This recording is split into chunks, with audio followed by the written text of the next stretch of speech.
For a great cup of joe, there's one thing you should know. Your morning brew can also be playful. Buff Boy Brewing guys make the temperature rise. And you surely feel naughty when you swallow our coffee.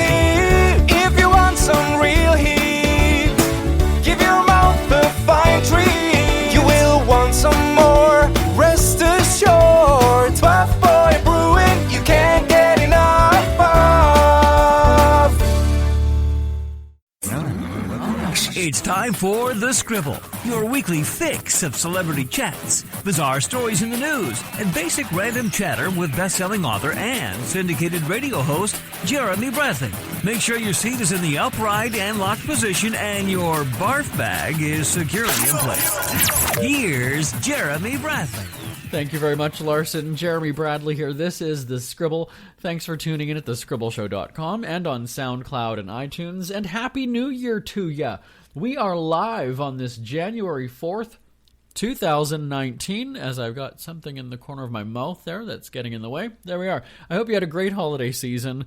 And, did you make a New Year's resolution? I guess that's the big question. Everybody's talking about that because I was seeing a couple days ago on the second or the 3rd, people who were suddenly at the gym and eating salads and doing all this thing. It's like really, and my thoughts are, if you really wanted to start eating better or, get the gym and work out more, then you don't need it. You would have started doing that last week. If it really meant that much to you. I just fully believe that. You don't need the calendar or a date on the calendar to sort of start, okay, well, I'm doing it now. No, if it really means something to you, you will start right now. Now, on the show this week, we have got actually two fellow Canadians, coincidentally, who are both in Los Angeles right now. Ben Mulroney, he's the host of etalk. He's been on the show with us several times before. He was the former host of Canadian Idol. Don't worry, he's not driving Uber like Brian Dunkelman, former host of American Idol. I have some weird, stuff in the corner of my mouth, and I can't seem to get it. Anyway, Ben is in L.A. covering the Golden Globes on Sunday, and he's going to give us a rundown as to some predictions and a recap of the snubs and, what we can expect, because etalk is also covering the red carpet. And so Ben will be joining us in just a few minutes. And Howie Mandel, again, fellow Canadian, he's the host of Deal or No Deal. It is back, this time, though, on CNBC after a 10-year break from NBC.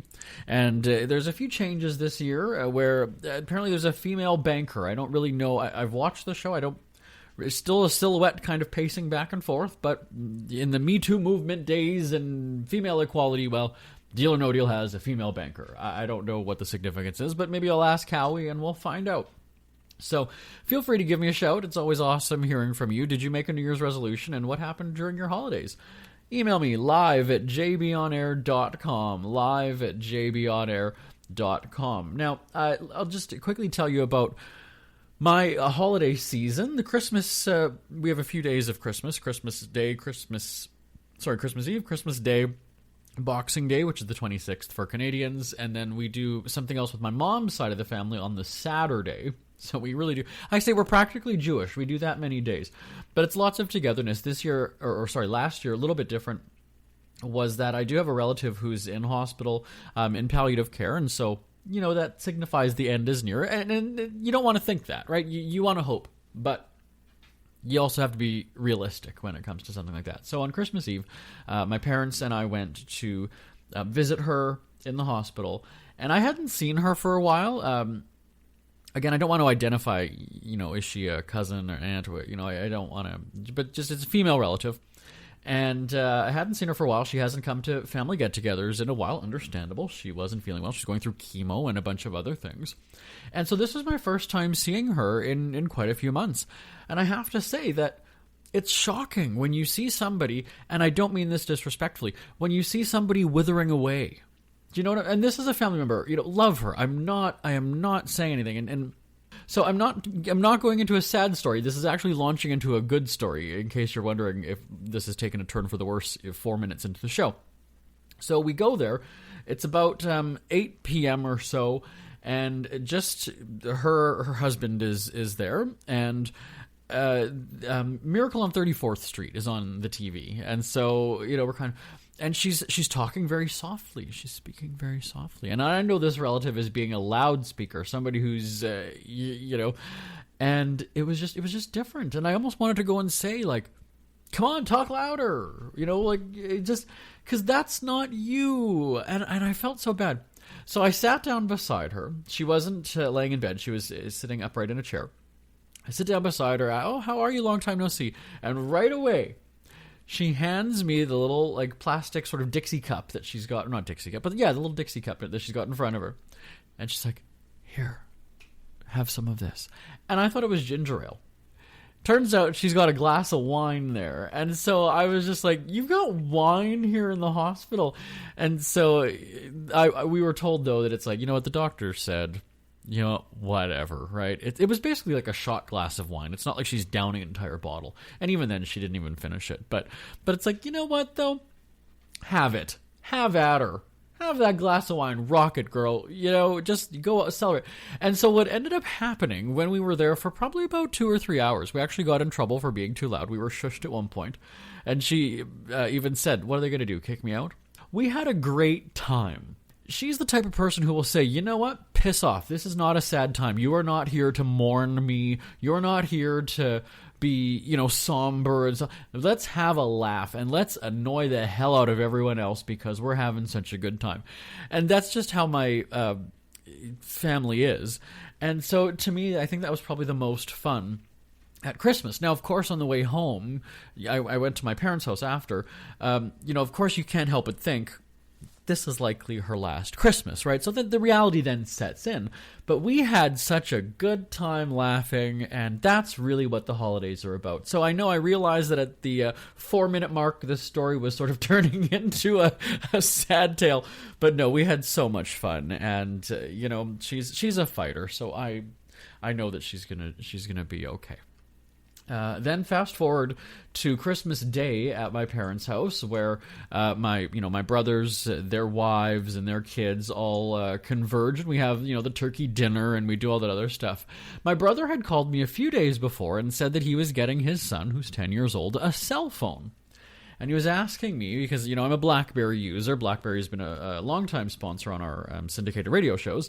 And so he was asking, are there new good, BlackBerries out? Like, I don't know what to get. And I said, he's 10 years old. You get him the basic flip phone that has no apps, that has no internet. Because really the reason he said was that, we don't have a home phone anymore. We're getting rid of that. So we do need, the kids to have something in the event that something happens. Okay, I get that. But then you give him the phone that you had 4 or 5 years ago. You give him the little Nokia phone that was the first one that I had when I was however old. And that's what it is. It's the basic, I think that one sends text messages because, I think so. And that's what you get. And so, we're having this phone call. Like I said, my brother called me at home a couple days before Christmas and said that. And I'm not one to, I am kind of one to judge parents and their parenting skills. So I kind of just let him do the explanation in song and dance. Because remember, I wrote the book called Put Down Your Damn Phone already. And so after he it seemed like he was justifying it before I even questioned him or said anything. And so when he was finally done, I said, okay, Trevor, do you really want the addiction to start this early? And then he kind of continued on with his defense. He wasn't defensive in an argumentative way, but it was more just sort of defensive. Oh, no, that's not going to happen. And if it's a problem, then, he loses the phone. Well, nobody doesn't, though, because he needs that for emergency or whatever at home, right? So that's clearly a blind threat right there. Where's Super Nanny when you need her? I need Joe Frost here, my friend. And so here's the deal. Now come to Christmas Day when we're at my parents' house. Who's sitting on the chair in the corner of the living room the whole time, staring down at his phone and having it plugged, and he's sitting up against the wall because the little charger plug is too short, or the cord is too short to, be somewhere else in the living room. And I was like, oh, okay. And so then, the next day, like I said, Boxing Day, then we do another family thing. And we go to my cousin's house, and we have the big dinner, and everybody's there, and hockey's on TV, like good Canadian families. And my nephew is kneeling on the living room floor. He's, at the table, and he's kneeling on the floor, and he's eating. And he's got his fork in one hand, and he's navigating the plate, and he's got his phone in the other hand. So he's doing it like a true adult, right there. You know, the young kid is already doing this. And then my dad, so his grandpa, my dad then says to him, hey, put down your phone and eat. And so, again, this is already how sneaky. So you got the kid not only navigating and scrolling and thumbing and, you know, working his phone with one hand. So then when my dad says that, he goes and he puts the phone on the bottom shelf of the coffee table. Now, this is a glass coffee table. So he pulls the fast one. He's like, okay, fine. So he puts his phone down on the bottom shelf, and he's still looking at it through the glass tabletop. There you go. The 10-year-old kid already finding ways to still sneak a glance at his phone. I'm not kidding you, everybody. And so that's where I said, okay, here you go. And then when we were leaving my cousin's house on the 26th, even my brother is going, what are you doing? Who are you texting? And I'm sitting there going, oh my God, a 10-year-old is texting. This is crazy. Jeez. What do you think about that? I mean, I thought the kids kind of get a cell phone when they're like 13, 14, you know, maybe a little bit older, when they're at least, when they've got teen in their age. Here's a 10-year-old. Send me an email, live@jbonair.com, live@jbonair.com. Is that too early? Because you know that addiction is starting. It is starting early. Now, fortunately, years ago when I wrote the book, Put Down Your Damn Phone Already, I actually gave my family members copies of it. So I hope my brother and his wife still have the copy. And that'll be something. So if they do punish him and they take away his phone, they can replace that with the book, and he can sit there and read the book. All right, live@jbonair.com. Ben Mulroney and Howie Mandel are coming up on the Scribble. Who are the Kardashians feuding with now? What did that little thug Justin Bieber do this time? Who's getting hitched? And who's headed for Splitsville? Hear the latest celebrity news and gossip every day on Entertainment Wrap-Up. The good, the bad, the ugly, but mostly the ridiculously hilarious. It's all recapped in this daily segment at entertainmentwrapup.com. Have a laugh at the expense of the rich and famous when they take themselves way too seriously. It's 3 minutes of time-wasting fun at entertainmentwrapup.com. Check out Entertainment Wrap-Up at entertainmentwrapup.com. Brought to you by Speak Free Books. Ever had something to get off your chest but never had the balls to say it? That's a load of crap. Speak Free with JB.com is exactly what you've been waiting for. Your chance to tell it like it is and not care what anybody else thinks. Have your say on issues of the day. Join newspaper and radio columnist Jeremy Bradley as he tells it like it is. Hundreds of thousands of people have stopped by, including some well-known celebrities who have had a chat with JB and speak candidly about what's really going on in the world. You can join them too. Have a rant or a rave. Be brave and head on over to www.speakfreewithjb.com now. It's award show season, and for people like us in the celebrity interviewing world, it means that we're doing our stretches for week after week of celebrity patting on the back, I guess we'll call it. Ben Mulroney from CTV's etalk is joining us on the line from Los Angeles to preview the Golden Globes. Hi, Ben. Hey, Jeremy, how you doing? Good, how are you? I'm great. You're right. This is the beginning of the sort of the long march to Oscar. So it's our first chance to see these stars in action and see where their heads are at, see which ones are campaigning, see which ones want to talk, see which ones just want to get through it. Well, how do you prepare for award show season, though? Because, again, it's very fast-paced. I know how those red carpets are. You've got these celebrities coming at you. Are you, like, studying for weeks ahead of time, or what are you doing? Well, there's an element of studying, but, years ago at the Oscars, we decided as a group that it would be better to go in a little more excited and a little less prepared. Because sometimes when you go in with all the information, you end up answering your own questions. And the person at home, they get really bored with an interview where all the information is provided for you. So we decided we'd go in with a willingness to be a little more surprised, so that if we asked a question, we could be as surprised as the person at home would be. And it turns out for us, that's the winning formula. Let's talk about the nominations, because there's always a lot of surprises, and by that I mean the snubs, right? And as you say, this is the start of award show season, and it can get some people off to a bad start. For Julia Roberts, much was made about her role in Ben is Back. She's not in the running for dramatic actress. What do you think of that? Well, she is here for her role in Homecoming, though. So that's her chance to get out there and be front and center of the Golden Globes. And look, I saw that movie. I interviewed her for that movie. I thought it was tremendous, and I think she's worthy of a nomination. But listen, she's been around the block long enough to know that not getting a nomination is not a repudiation of her role. It's simply a chance to celebrate other great performances that year. I don't think Julia Roberts needs another nomination to validate that she's had a great career. And at this point, I think she takes roles because she wants them, which explains why she did Homecoming. That was the first time she ever took a regular role on the small screen, and it paid off for the Golden Globe nomination. So I think she's looking at these Golden Globes as a validation of her instincts, a chance, an acknowledgement that she worked on a great project, and I'm pretty sure that's what every actor wants. Do you think, though, that maybe an actor goes into it thinking, well, I should have had for this, but a nomination is a nomination? Or like, how do most of them look at it? I think young actors like Stephan James, for example, who was nominated for his role in Homecoming. He's from Scarborough. He's already had a great early career. But a guy like that who gets his first Golden Globe nomination, I think he's really excited for something like that. I think, if I had to guess, a veteran of red carpets, of the award season circuit like Julia Roberts, who's able to write her own ticket and work when she wants it, with whom she wants. I don't think that she necessarily looks at it one way or another. Perhaps she's disappointed that the movie didn't get more attention for the other people that worked on the movie.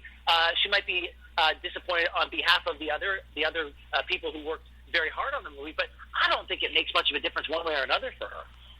In terms of movie actors, then, who do you see as some of the up-and-coming ones that might have a clean sweep throughout award show season, as you say, leading up to the Oscars?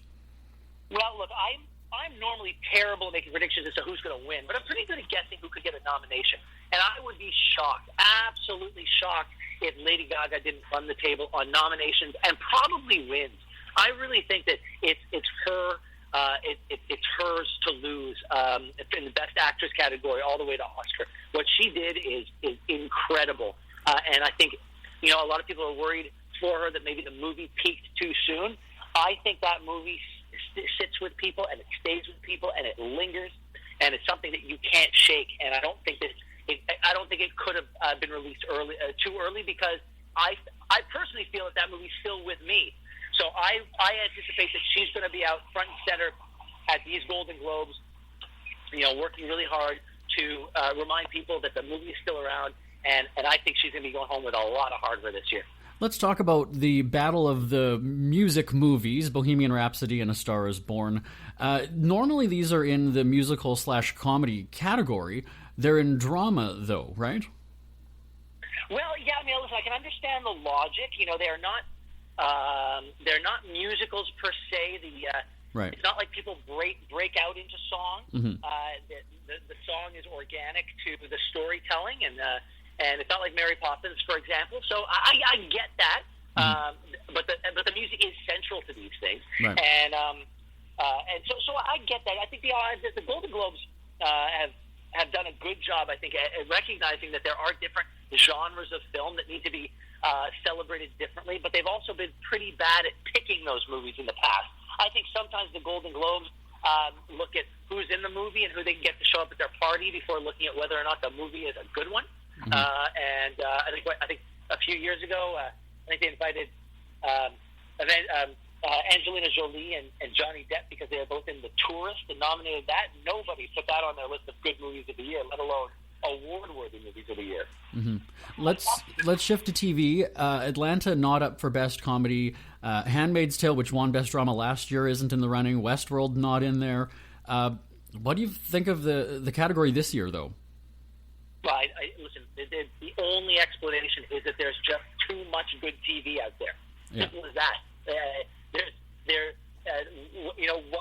What was a darling last year, people might just not even have had time to watch this year. There's just so much good TV and so many places to consume it. Don't forget, back in the day, 15, 20 years ago, there was a finite amount of shows that could get nominated. You had 3 or 4 basic cable channels or broadcast channels, and there's only so many hours in prime time. So you do the math, and you know how many shows are eligible.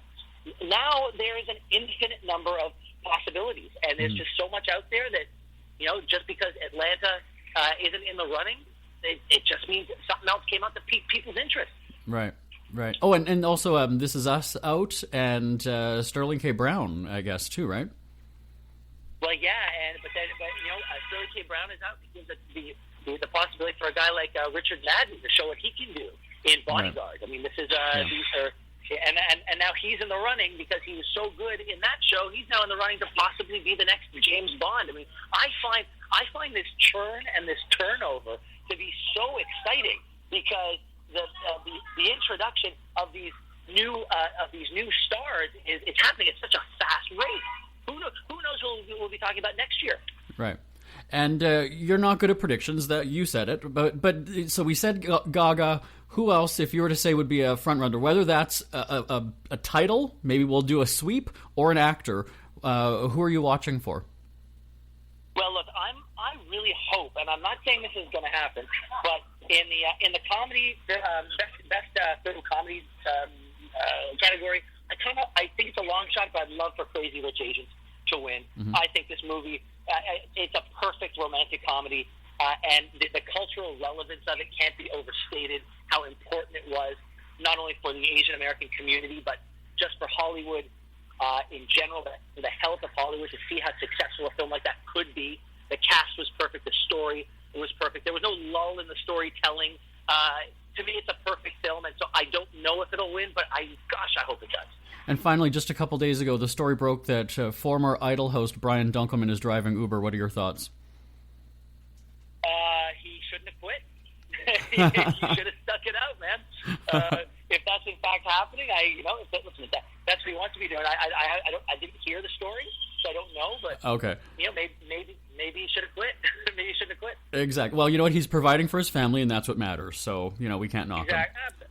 No, can't knock it. I respect the hustle, but we see. To be honest, Ryan Seacrest is a one of a kind broadcaster, and only there's only one him, and only he would have been able to parlay as big as a success as American Idol is. Yeah. Nobody could have done with that and turned it into a career that he has, except for him. Right. So I hope nobody is off comparing Ryan Seacrest to anybody, because we all come out looking bad in that comparison.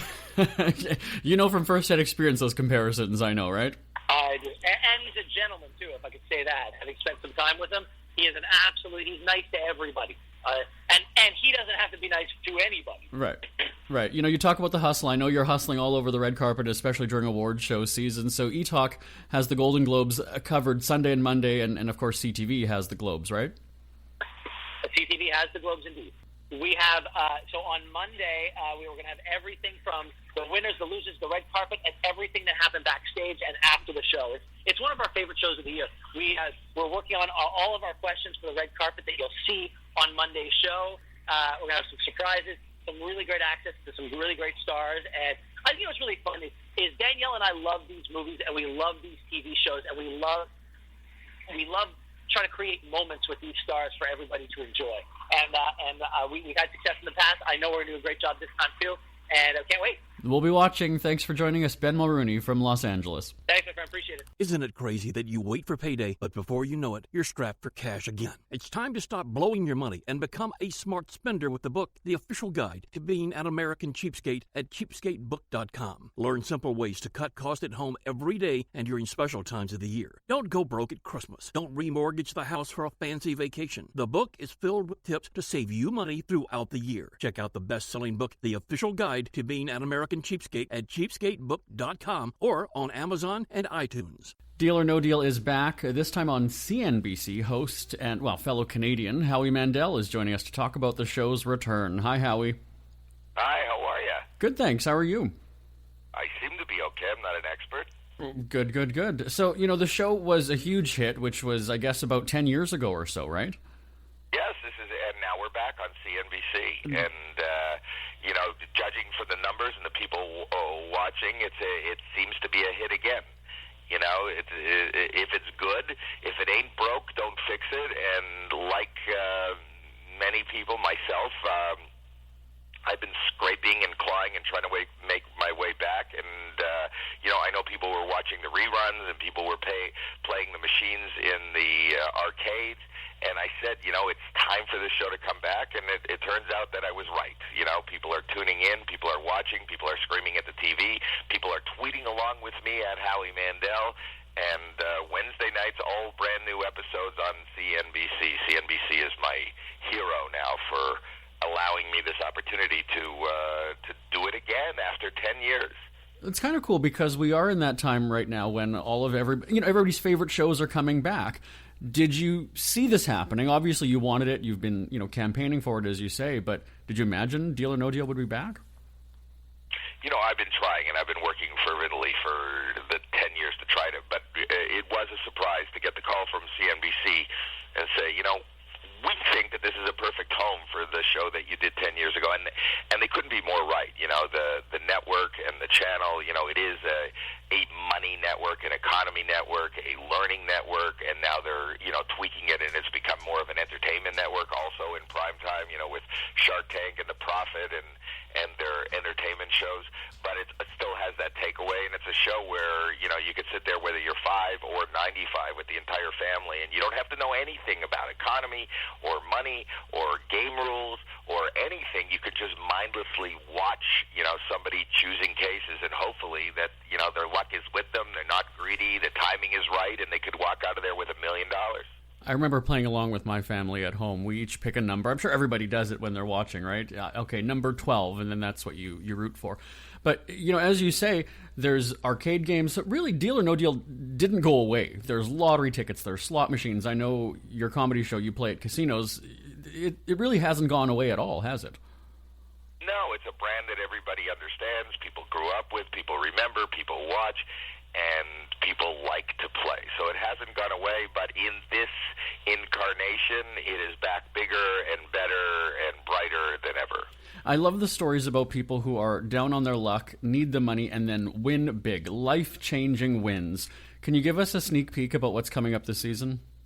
Well, the money is bigger than ever. There's changes that actually enhance the show in as far as, there's a female banker. There's still the 26 models. There's the $1 million.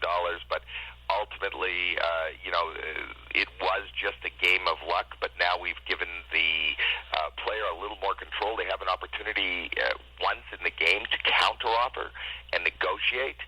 So, if the offer is, $200,000 to buy the case and go home right now, the player can say, I'll tell you what, if you give me $250,000, I'm out right now. And, if the numbers are right and the odds are right and the banker is feeling it, the banker gets the opportunity to say deal and hand you $250,000. Tell me about the female banker this time around. Previously it was a silhouette that looked like a man. What was the reason for the change? I'm actually talking to a banker, and she is the banker because she is a very shrewd, smart business person who, ultimately it's not a gimmick. That is somebody who is just playing by the numbers. It's very funny because our players have a tendency to try to play by emotion, like when the banker, when they're negotiating with the banker, they'll go, this person is very deserving and they're very charitable and they've done things and it's the best father in the world and I think you should say yes. And I always remind them, listen, this is real.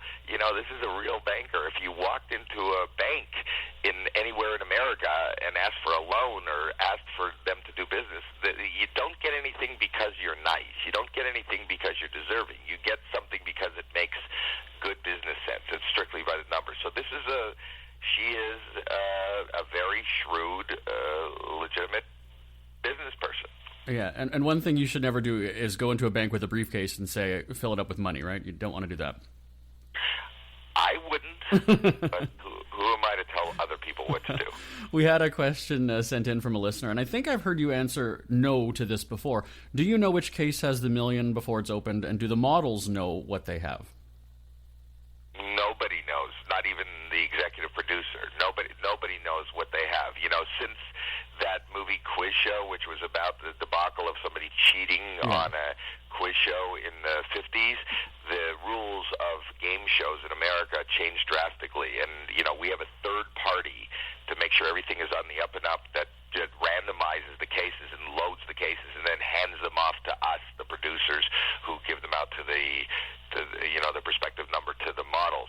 If during the show a model should drop a case and the latch opens but the case doesn't open and nobody even knows what's in that case, the game is shut down, restarted. They have to take the cases away for an hour and re-randomize them and bring them back. It's like off the hook how secretive and so nobody knows. So as they get back to the banker, she's just going by the odds. If you open up there's 26 cases randomized from 1 penny to $1 million. If 5 cases have been opened and the million is still in play, there's I'm not that smart to know what it is, but the odds of them opening up in the next case is a mathematical algorithm that she can figure out. Right. Now, speaking of models, are there any princesses opening cases? Is Megan coming back with a cameo at all? Megan right now is not traveling. We're in production and she's in reproduction. Right. Chrissy Teigen was a model, and right now she's not making an appearance. But we do have, some of the models that were in the original. And I can tell you, I didn't see the fact that she was going to become a duchess, but from the tapings that I've already done and meeting some of the new girls, I think we have a future dictator. Oh. I won't mention which one. Okay. All right. We got to wrap this up, but earlier I mentioned this is the time when all the TV reboots are happening, so I need to know, is there a show that you're hoping comes back on the air?